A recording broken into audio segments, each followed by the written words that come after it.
Grupo Linke presenta Nordeste Podcast. Nordeste Podcast. Los mejores momentos de la radio de tu vida.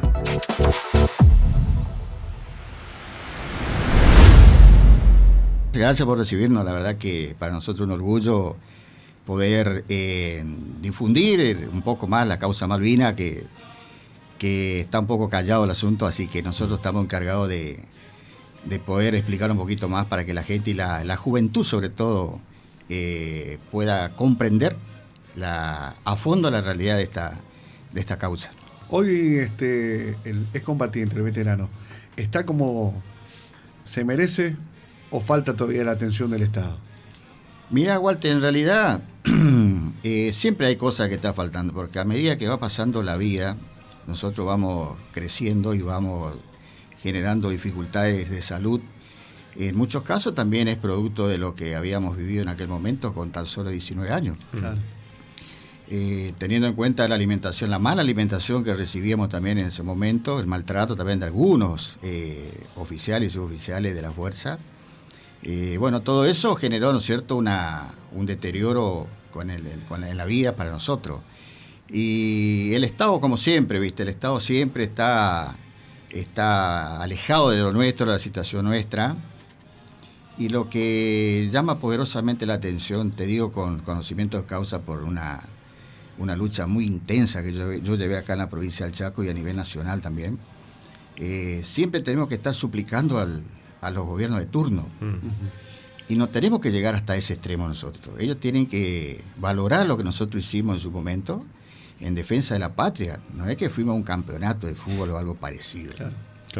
Ahí hubo riesgo de vida, hubo muchos sacrificios, muchas cosas fuertes para nosotros siendo tan jóvenes en esa oportunidad. Y respetar el valor nuestro. El sector político, los gobernantes tienen que respetar lo que nosotros hemos realizado en su momento. Está bien, mañana se conmemoran 44 años de aquel episodio. Y siempre faltan cosas, ¿viste? Hay sectores nuestros que siguen reclamando, ya sea tema de salud, que es muy fundamental, muy importante para eso, ¿no? ese tema para nosotros, ¿no? Y bueno, después está también el tema de las pensiones también, que están muy deterioradas, ¿viste? Están desfasadas con la realidad de la economía que estamos llevando adelante nosotros. Y se nos hace muy difícil llegar a ello, ¿viste? Lamentablemente estamos atravesando y luchando siempre con esa situación, ¿viste? También quiero dejar algo en claro. El tema de salud, hay compañeros nuestros que están falleciendo. Muchos se fueron ya. Problema de salud, ¿viste?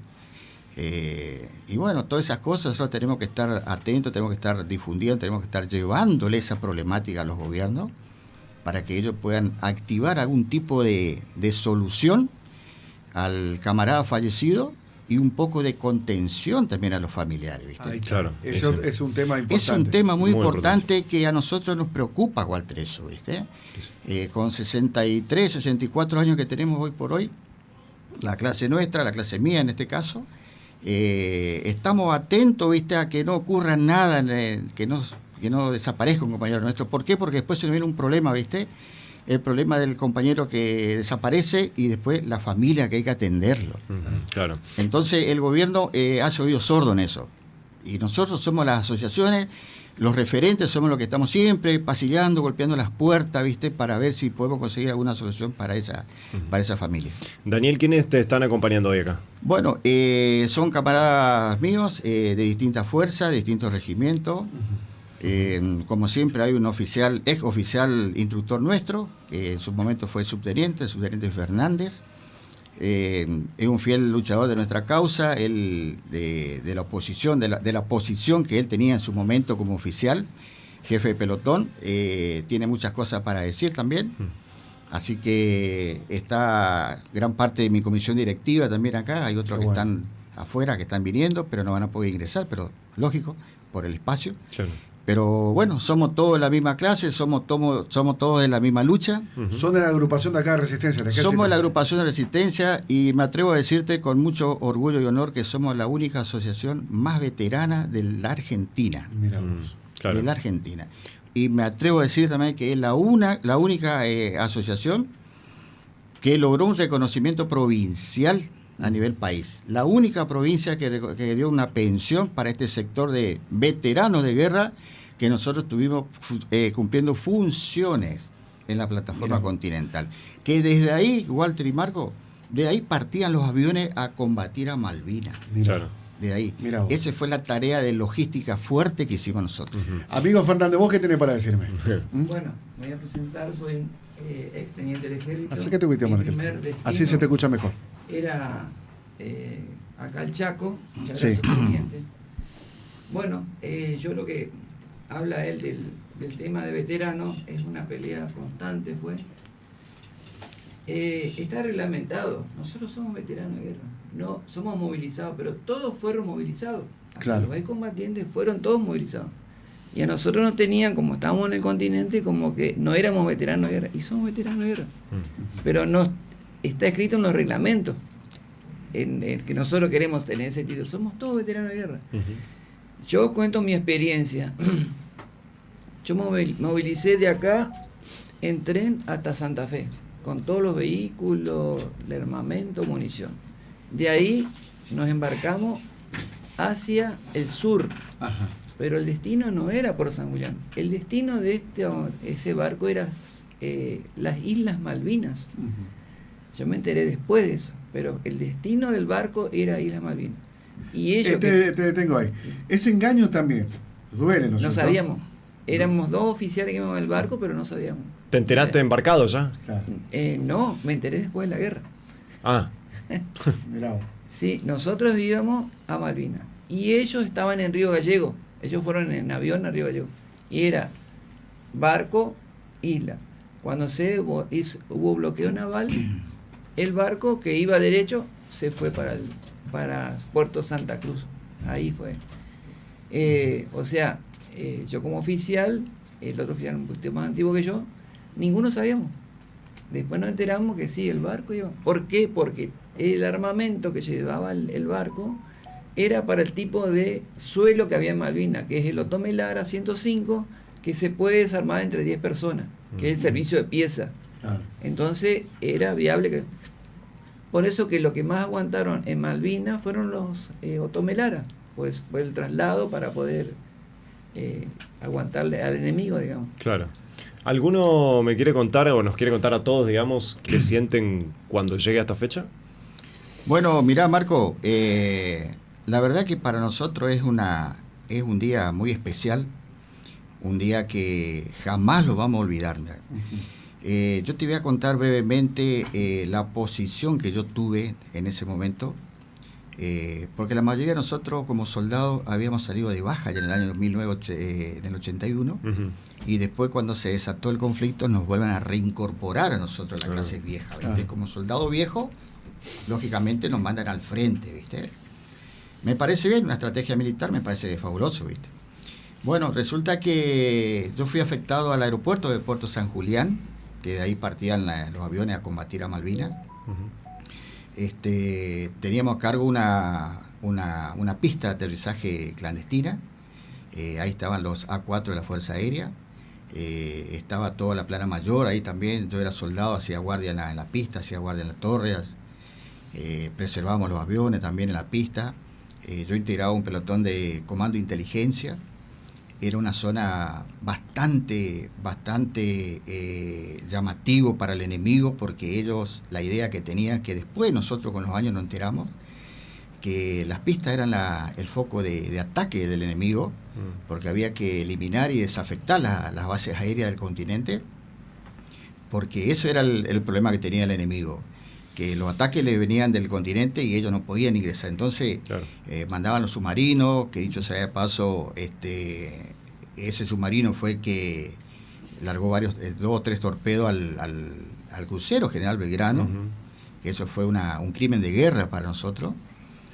Lamentablemente ahí fallecieron 323 tripulantes, camaradas nuestros, malo de Malvina también, y 17 bajas tuvimos nosotros en el continente. 17 bajas hubo en toda la plataforma continental, del paralelo 42 hacia abajo, que era toda una zona de riesgo de combate, porque de ahí salían los aviones. Eso se llama Teatro de Operaciones Atlántico Sur, TOAS. Entonces, ese submarino fue que andaba de espionaje, andaba dando vueltas por las costas, como a 200 millas o 100 millas de la costa argentina, y bueno, eso fue el que atacó al crucero General Belgrano. También hubo un incidente en Caleta Olivia, también hubo un incidente con un helicóptero Sequín, ¿es así, Fernández?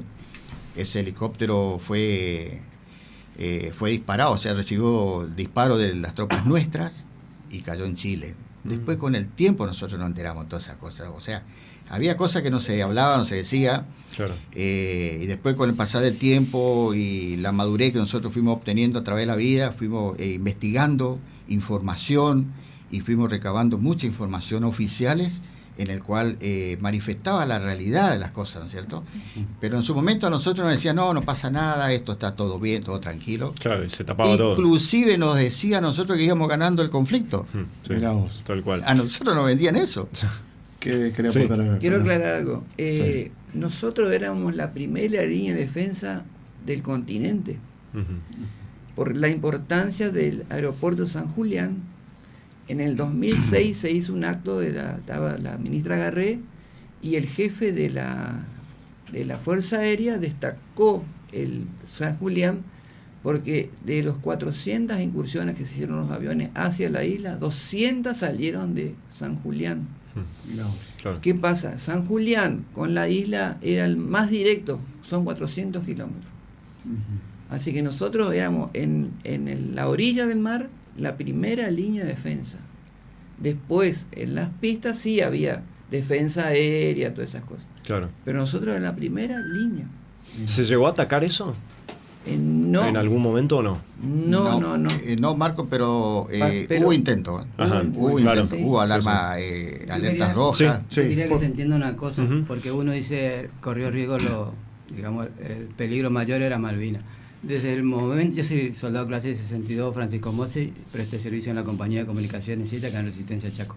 Igual que Barriento, ya habíamos estado de baja, ya habíamos salido de baja, habíamos cumplido el servicio militar, nos llegan un telegrama donde nos piden que una vez más nos necesita el país para defender a la patria. En caso contrario de no presentarse, van a ser declarados desertor, y donde se lo encuentre van a ser fusilados por un pelotón.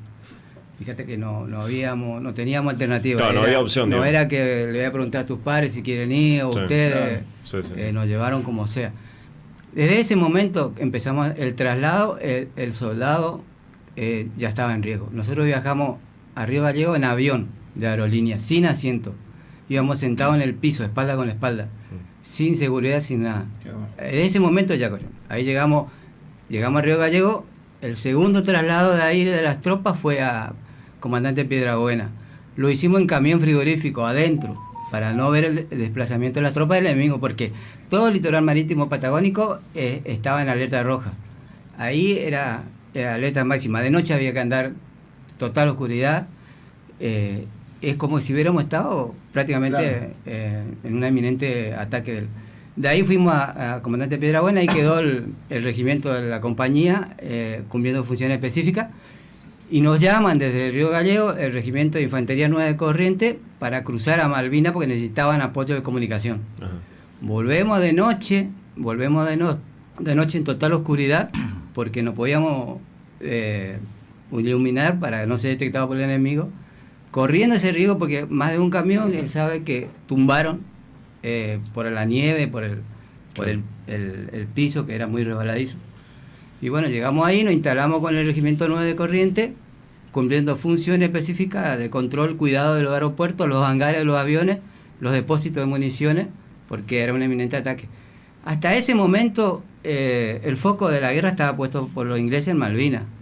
Pero en el momento que los aviones dañaron la fragata, que era el prestigio más grande que tenían los ingleses, el foco pasó al litoral marítimo patagónico. Claro. Bueno, ahí se intensificó el control, las tropas tuvieron que dejar de pasar, pero hicimos un bloqueo total de todo el litoral marítimo. Hoy le puedo decir con orgullo que ningún aeropuerto tocaron, ningún avión destruido, ningún depósito de municiones, y sobre todo los ciudadanos ahí ninguno corrió peligro. Claro. Qué bueno. Eso, para todos los soldados que se sientan orgullosos del litoral marítimo patagónico, los soldados, toda misión cumplida. El estudio es necesario hasta para ser barrendero. Y hay que cuerpearle de entrada que si no se pone feo. Suena el timbre y más de 4 le corren carrera al tiempo, porque aquel que llega tarde es media falta de arresto y será una falta entera para el que se quedó durmiendo. Al saltón el profesor y a la vez se pone serio. Hoy es lunes 3 de abril, tenían un deber, lo han hecho. Al ver Marcelo Gutiérrez pasaca al frente y léelo, se pone de pie el muchacho y empieza a leer con miedo. El 2 de abril en mi patria se vuelve rojo misterio y se mancha el almanaque porque es un día muy nuestro, con la sangre de esos hombres que con honor defendieron el suelo de aquellas islas que según dicen es nuestro. Le pido al Dios poderoso que cuide a los que murieron y grito viva la patria como un homenaje a ellos. El profesor felicita, se sienta el chico contento y uno a uno de la clase su homenaje van leyendo y el profesor evalúa como midiendo el talento. A ver, Gustavo Maciel, mostranos qué es lo que has hecho. Queda callado el muchacho hijo de padres tamberos y responde a la insistencia: yo no hice nada, maestro. Hay un silencio de tumba, pero Maciel, ¿qué me ha hecho? Si no hizo los deberes es una falta de respeto. Yo soy nuevo en esta escuela y voy a cuidar mi puesto y a nadie voy a permitir que me ande tomando el pelo. Se larga a llorar Maciel con la cara entre los dedos. Suena el timbre y los demás van a jugar al recreo. Cae un 1 en la libreta y le duele hasta al maestro, que al verlo llorar se acerca para ofrecerle consuelo. Qué lindo homenaje de Lázaro Caballero, hasta a los héroes de Malvinas. Bueno, muy bien. Escuchábamos cada historia, la realidad que pasaron nuestros soldados, Sí. Marquito. La verdad que no se puede creer la historia que nos estaban comentando fuera de micrófono. 60 kilos el proyectil que manejaba el amigo, el camión. El proyectil. Sí, amigo Romero. Buen día para Canal 9, muchísimas gracias por atendernos. Yo soy clase 72, Catarino Romero, artillería pesada, presté servicio militar en La Paz, Entre Ríos. Fuimos trasladados al sur, en tren por supuesto, 5 días de viaje, no era para menos, ¿no? Y nos atendieron la gente bien, por un lado nos daba comida, ¿viste? Pero cuando estábamos a destino, sí, pasamos frío y hambre, ¿viste? Ahí era un olvido. Eso que llevamos 18 cañones, 20 soldados pasaron con oficiales y suboficiales hacia la isla con 2 cañones. Uh-huh. Y lo agarraron prisionero y obviamente volvimos con 16. Gracias a Dios, sano y salvo. ¿Cuánto pesaba el Contame cañón? eso. El cañón, 8.000 kilos, 8 toneladas. 8 toneladas cada cañón. Cada cañón. Mira vos. Sí, verdad. Y los proyectiles, 60 kilos. Los proyectiles. Qué va. Y lo manejaba con 19 años. Con 19 años lo manejábamos. Yo era tirador de cañón de quinta pieza. Y orgulloso, porque gracias a Dios fuimos bien preparados para todo, ¿viste? Y los soldados que pasaron, por supuesto, también se portaron bien allá. Alcanzaron a tirar, creo que dos tiros y lo agarraron prisionero. Claro. Y lo hundieron en el mar, a los 2 cañones. Mirá. Qué va. ¿Y qué distancia de tiro tenía el cañón? Y el cañón a 45 kilómetros de distancia y 300 metros a la redonda una explosión. Mira vos. ¿Tu historia, amigo? Bueno, sí. yo también estuve en la parte de Puerto San Julián, como dijo Daniel, custodiábamos los aeropuertos, hacíamos controles de ruta, no moríamos de frío, de hambre como corresponde, y son todo eso, esa vivencia que uno tiene que no se va a olvidar nunca, por supuesto, y siguen pasando los años y tampoco te olvidas. Sí. Y más con la edad que teníamos, viste, que 19 años, unos pibitos. Sí, Claro. Pero, gracias a Dios, estamos hoy aquí para contarlo. A todos. ¿Tu nombre nos recordás? Ibarrola José, Ibarrola soldado José. clase 62 del grupo de artillería 7. José, ¿nos puede comentar cómo fue la vuelta? La vuelta, bueno, nos comunican el día 14 de junio que se había acabado el conflicto y que vayamos preparando todo para poder volver a nuestra casa. Y bueno, de ahí, como dijo... Perdóname, José, ¿qué sentiste ahí cuando te dijeron eso? ¿Sentiste alivio, alegría, tristeza? Y todas las emociones juntas, ¿viste? Se te junta todo. O sea, sentí una alegría, obviamente por volver a tu casa, y la sensación esa que te queda, ¿viste? Que vos querías hacer algo más, por decirte así, ¿viste? Claro. Y bueno, al otro día nos juntamos todas nuestras pertenencias, y volvimos a hacer el mismo recorrido, como dijo Mosi hoy, Claro. de San Julián a Piedra Buena, de Piedra Buena a Río Gallego, y de ahí a Resistencia. ¿Y cuando llegaste acá a Resistencia? Y estaba todo el pueblo prácticamente, toda la ciudad, mejor dicho, esperándonos. Encabezaba en esa época el gobernador Ruiz Palacio, esperándonos en el aeropuerto para saludarnos a todos, y eso fue todo una alegría. Claro, esa fue la vuelta. Algo para recalcar. ¿Qué historia? Sí. Cuando Sí. volvimos y nos presentamos en el regimiento, nos dieron un diploma y bueno, no hubo una despedida formal ni nada. Lo que me queda en el recuerdo, tengo 2, 3 camaradas que eran del interior y tuvieron que volver a dedo y llegaron, no sé, a la noche a sus casas porque no tenían cómo llegar. Qué locura. A dedo. Sí, fueron No se puede creer. No sé si fue porque perdimos, qué fue, pero el abandono fue automáticamente. El momento que regresamos, nos despidieron, adiós, y de ahí salimos caminando en total soledad. Qué va. Qué va. ¿Quién no es? ¿Y vos, ¿Cómo amigo? hicieron acá? Bueno, yo hice en el R9, Ajá. Sacate cuenta. en el Infantería. Bueno, también a Río Gallego. El R9 fue a Río Gallego, donde se trasladaron de Puerto San Julián a Río Gallego. Como infante, nosotros éramos los primeros, que era el soporte, ¿no es cierto? Que faltaba un día más. Es más, te digo que una semana más que el regimiento tenía que pasar a la Aguilera, Sí. el 9. Y bueno, nosotros allá lo que hacíamos era ser como todos nosotros, de cuidar el aeropuerto, porque era la parte que debíamos cuidar, porque es la parte que más le dolía a los ingleses, ¿no es cierto? Porque era la base principal. Cuidar, hacer las guardias permanentemente ahí, después hacer los controles permanentemente. No sé, no estábamos quietos, estábamos en alerta roja continuamente.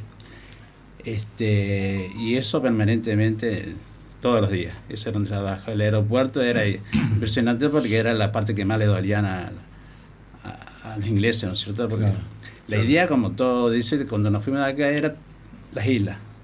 Sí. El destino final, el destino era las islas, pero cuando pasó el tema del buque General Belgrano, bueno, era cuidar el continente. Porque si pasábamos todas las islas, ¿qué pasaba? Descuidado el continente. Y los aeropuertos iban a destruir la parte principal de ellos. Claro. Se entiende que hubo más muertes en la parte fuera de las islas. 323 en el buque, 17 en el continente y 309 en las islas. Claro. Lo que hace un total de 649 soldados caídos. 649 soldados. Que es lo que están custodiando en nuestras islas. Claro. Exactamente. Ellos son los verdaderos héroes. Nosotros, los que tuvimos la suerte de volver, hoy tenemos la oportunidad de contar. Pero los verdaderos héroes son esos 649. 309 en las islas, 323 en el buque y 17 en el continente. Si bien es cierto que a pasar ya van 44 años, pero lamentablemente fue contada una sola parte. ¿Sí? Lo que pasó en las islas, ¿no? Porque no todo pasó en las islas. Sí. Pasó en la parte del continente, motivo por qué en su momento no se contó, que nosotros lamentablemente año tras año tenemos que contar lo que pasó. Claro. Claro. Sí. Ahí va a ir. 44 años. Me decía, frío, hambre, desconectado totalmente del mundo, Totalmente. defendiendo a un país. No sabían si iban a volver. Hicimos muchas cosas para que ustedes juntar, que lleguen comida, abrigo. ¿Llegó alguna vez a ustedes eso? Mirá, Walter, en homenaje a la verdad, lo único que nosotros recibimos al llegar a la zona del Teatro Operaciones, cuando fuimos trasladados allá, lo primero que nos dieron fue el camperón, porque no teníamos abrigo nosotros. Después nos dieron un borseguí con plataforma, que por el tema del frío, nuevo, porque los borseguí que llevamos acá, yo llevé con los agujeros así, tenía abajo, le ponía cartón yo a mi borseguí cuando salía acá. Allá nos dieron un borseguí. Y después, con el pasar del tiempo, nos dieron solamente los pasamontañas, lo único. Y todo lo otro había desaparecido. Lógicamente nosotros estábamos viviendo dentro de un termo, como dice uno. Desconocíamos la situación del pueblo argentino, de las donaciones tremendas que hicieron. Acá en Canal 9 eran colas y colas. Exactamente. Sí, mi padre cosas. me comentó el gesto humano que tuvo el pueblo argentino hacia nosotros, y lamentablemente no ha llegado nada de eso a nosotros. Te vuelvo a reiterar, lo único que recibimos son esas prendas que nos proveyó el ejército, y después los pasamontañas que fueron tejidos por las abuelas y madres, etcétera, etcétera, de acá del pueblo argentino. Eso sí recibimos. Mirá. ¿Volvieron a Malvinas algunos de ustedes nuevamente? No. Lo que sí te puedo comentar es que hay contingentes nuestros, compañeros nuestros, camaradas nuestros, que hace varios años atrás hicieron un viaje bastante largo a la zona donde estuvimos nosotros cumpliendo funciones de combate, logística. Toda la zona Patagonia fueron los compañeros nuestros. Hay un contingente nuestro que fueron. Varios fueron, ¿viste? Eso también fue una gestión que yo lo venía haciendo en su momento con el gobernador Domingo Pepo. De tratar de conseguir, ¿no es cierto?, la facilidad y la posibilidad de que un grupo nuestro concurra a esa zona, porque ahí en San Julián, Río Gallego, toda esa zona de conflicto también que generábamos nosotros, ahí está como patrimonio de las ciudades de ellos. Están los Pozos Zorro, hay evidencias nuestras. Yo a veces veo por un canal nacional el aeropuerto San Julián, me trae mucho recuerdo la pista, está todo abandonado. Bueno, todo eso quedó como patrimonio de la ciudad, y a nosotros nos hace bien ir a reconocer, a recorrer toda esa zona, porque ahí quedaron parte de nuestra vida ahí, ¿viste? Sí. Y este gobierno siempre tuvo excusa, que no hay presupuesto, que no hay esto, siempre una excusa. Nunca nos ofrecieron, van a ir 10 en este momento y el año que viene van a ir otros 10, nada, absolutamente nada. Entonces, a raíz de esa gestión que yo venía realizando en el gobierno de Domingo Pepo, en homenaje a la verdad, me cansaron de ir y venir, ¿viste?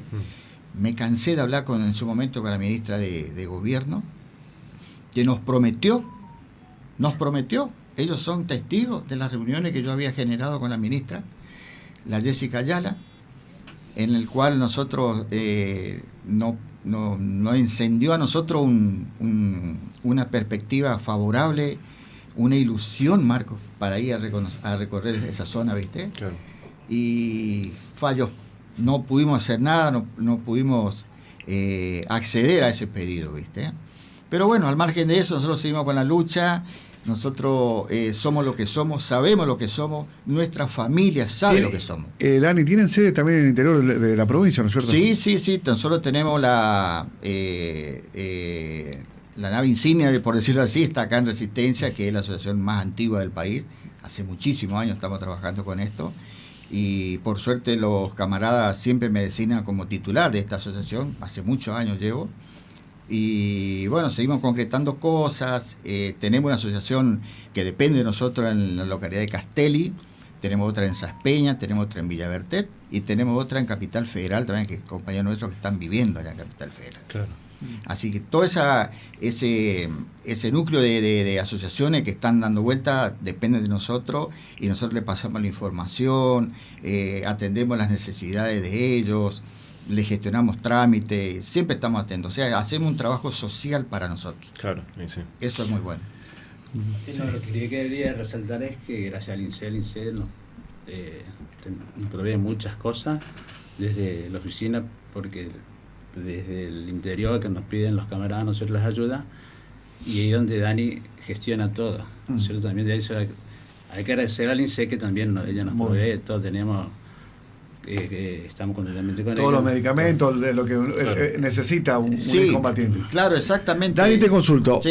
Hoy, un excombatiente, de los amigos, que son muchos, ¿se vive con el sueldo de excombatientes? La verdad que no. Al ritmo que está yendo la economía, la verdad que no. Como te dije en un principio, Walter, siempre falta algo, ¿viste? Sí.